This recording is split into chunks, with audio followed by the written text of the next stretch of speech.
எல்லாம் வந்து நைட்டோட நைட்டாக சோழன் கூட ஓடி வந்துடுவாங்கன்னு நினைக்கிறவங்க நம்ம வீடியோவை லைக் பண்ணிவிட்டு இன்னும் சப்ஸ்கிரைப் பண்ணாதவங்க சப்ஸ்கிரைப் பண்ணிக்கோங்க. 11 போட்ட லேடி கெட்டப்ப பார்த்து நமக்கே ஒரு நிமிஷம் ஷாக் ஆயிடுச்சு. நிலா கோவப்பட்டு திருப்பி ஓங்கி ஒரு அரைவரையை விட்டு ஷாக் ஆனது எல்லாத்துக்குமே ரொம்ப பிடிச்சிருக்கு. எல்லாரும் அப்படியே காஃபி ஷாப் போய் பேசிகிட்டு இருக்காங்க. எல்லாருமே பல்லவனையே திரும்பி திரும்பி பார்த்து ஒரு மாதிரி பார்த்துட்டு போகிறாங்க. அப்போது பல்லவன் சொல்கிறான், அண்ணி எனக்கு ஒரு மாதிரி ஷையாக இருக்குங்க அண்ணி, உங்கள் சுடிதார் போட்டுக்கிட்டே ரொம்ப நேரம் இருக்கிறதுக்கு.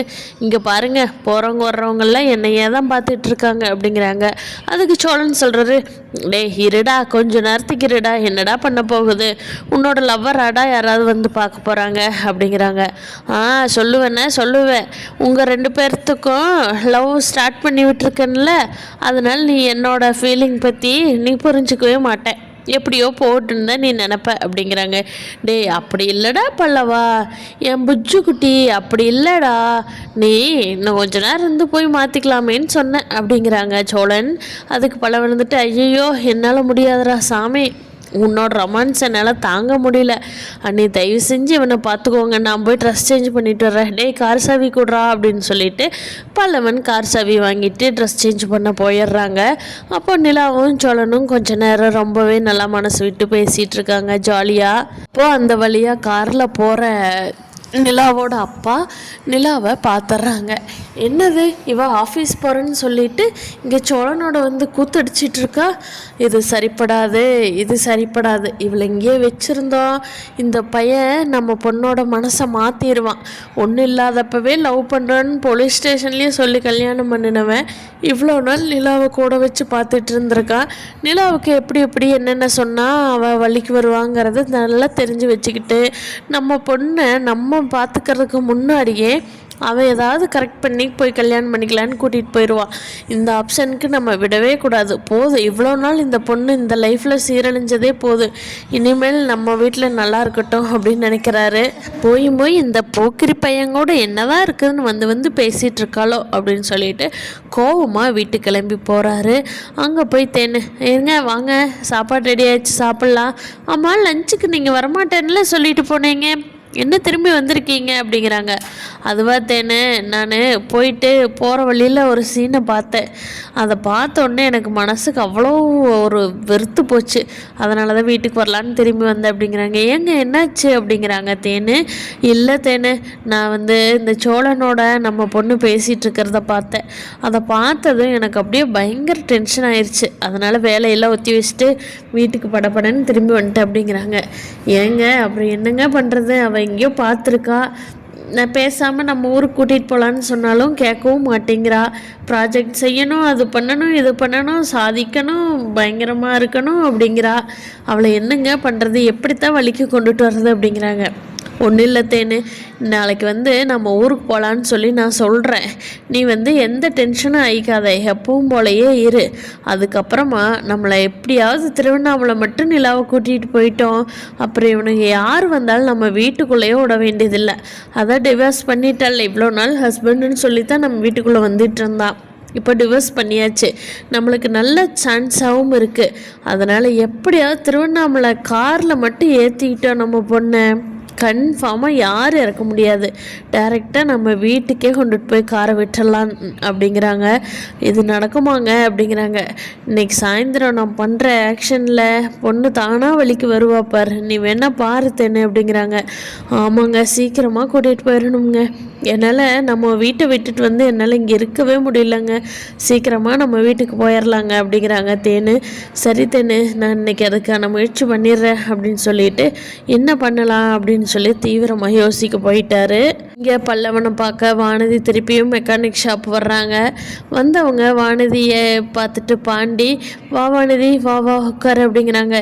ஏய் என்னடா, நேத்தா அவ்வளோ சண்டை கட்டி எங்கூட பேசாதுன்னு சொல்லிட்டு போனேனே, நைட் ஏதாவது ஒரு ஃபோன் பண்ணினியாடா, உன்னை நம்பி நான் ஒரு தடவையும் ஏமாந்து நிற்கிறதாண்டா மிச்சமாகுது, ஒரு ஃபோன் பண்ணினியாடா அப்படிங்கிறாங்க. ஐயோ வானதி, மறுபடியும் ஃபஸ்ட்லேருந்து ஆரம்பிக்காத, எனக்கு வண்டி நிறைய இருக்குது, எனக்கு அந்த டென்ஷனே இருக்குது. ஏண்டா அப்போ என்னை விட உனக்கு வண்டி தான் முக்கியம், அதில் வர்ற டென்ஷன் தான் முக்கியம், அவங்களுக்கெல்லாம் சரி பண்ணி கொடுப்பேன், ஆனால் என் மனசு மட்டும் புரிஞ்சுக்க மாட்டேன் ஏண்டா அப்படிங்கிறாங்க. ஐயோ இல்லை வானதி, ஏன் வானதி இப்படி பண்ணுற? அப்படிலாம் இல்லை, நீ தானே பேச வேண்டாம், எனக்கு டென்ஷன் ஆகுதுன்னு சொல்லிட்டு போனேன். சரி ஹர்ட் ஆகிருக்குது, எனக்கும் கொஞ்சம் டைம் எடுக்கும் அப்படின்னு சொல்லி தானே நான் உங்ககிட்ட பேசாமல் இருந்தேன். இது எல்லாமே உனக்கு தெரியும், இருந்தாலும் வேணும்னே என்ன கோவப்படுத்தி பார்க்கணுன்னே முடிவு பண்ணி பேசுறியா அப்படிங்கிறாங்க. டே போடா, என்னோட லவ் ஃபீலிங்ஸ் உனக்கு எந்த காலத்துலேயும் புரியாதுடா, போய் உங்கள் அண்ணன் தம்பி கூடவே அழுதிட்டுரு அப்படின்னு சொல்லி திரும்பவும் சண்டை கட்டிக்கிட்டு காலேஜுக்கு கிளம்பி போயிடுறாங்க வானதி.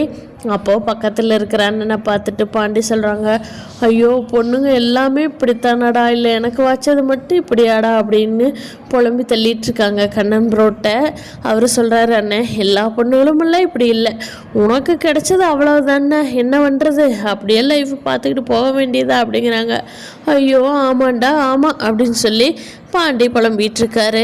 நிலாவோட அப்பா நிலா வீட்டுக்கு திரும்பி வந்த உடனே நிலா தேனு எல்லாம் வீட்டில் இருக்கிறாங்க.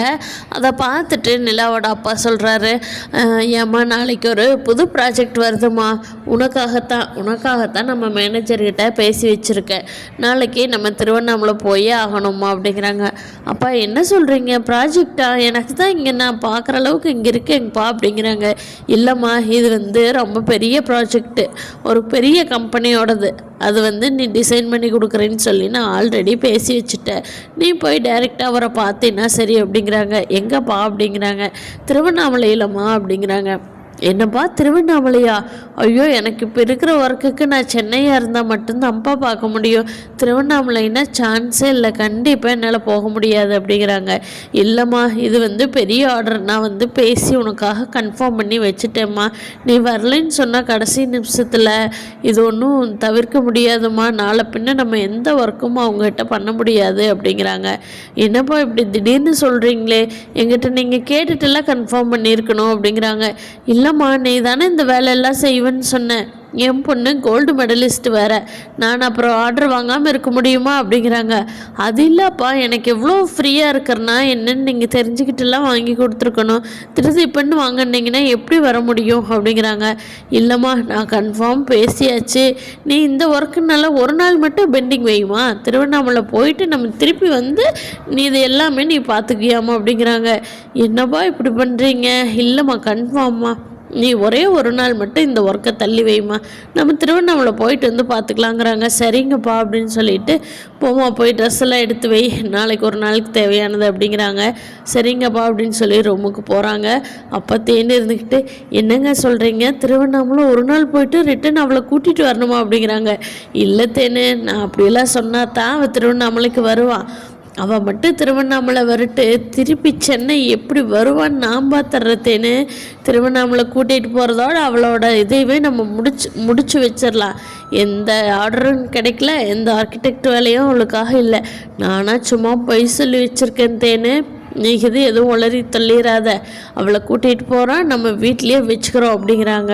இதை லைட்டாக கதவை நீக்கியிருந்தாப்போ நிலா கேட்டுறாங்க. நிலா கேட்டு ஷாக் ஆயிடுறாங்க. ஐயோ அப்படின்னு சொல்லி சோழனுக்கு ஃபோன் பண்ணி, சோழா என்னை கூட்டிகிட்டு போயிரு, எங்கள் அப்பா திருவண்ணாமலைக்கு என்னை கடத்திட்டு போக பிளான் பண்ணிட்டாரு, உடனே என்னை எப்படியாவது காப்பாற்றி கூட்டிகிட்டு போயிருன்னு நிலா சொல்லவும் சோழனுக்கு அப்படியே மனசு ரெக்க கட்டி பறக்குதா. ஐயோ என் நிலா எனக்கு ஃபோன் பண்ணி என்னை வான்னு கூப்பிட்டாலே, அதுவும் எங்கள் அப்பா திருவண்ணாமலை கூட்டிகிட்டு போக பிளான் பண்ணுறாரு, நீ தான் என்னை கூட்டிகிட்டு போகணும், ஒத்த காலில் நிற்கிறாளே அப்படின்னு சொல்லி அவங்க வீட்டில் எல்லாத்துக்கிட்டேயும் சொல்லி சந்தோஷப்பட்டுட்ருக்காரு. டேய் அந்த பொண்ணு ஃபோன் பண்ணிச்சுன்னா இங்கேயே இருக்காதடா அப்படிங்கிறாரு சேரன்.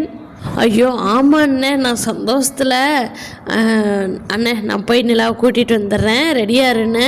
பல்லவா உனக்கு அண்ணி வரப்போறாடா திருப்பியும் நம்ம வீட்டுக்கு, நான் போய் கூட்டிகிட்டு வந்துடுறேன் அப்படின்னு சொல்லிட்டு குஷியாக கிளம்பி வர்றாரு நிலாவை கூட்டிகிட்டு போகிறக்காக.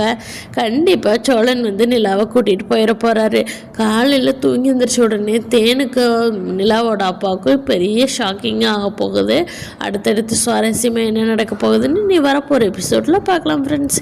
இந்த வீடியோ பிடிச்சிருந்தால் லைக் பண்ணிக்கிட்டு நீங்கள் என்ன நினைக்கிறீங்கன்னு கீழே கமெண்ட் பண்ணுங்கள். தேங்க்யூ.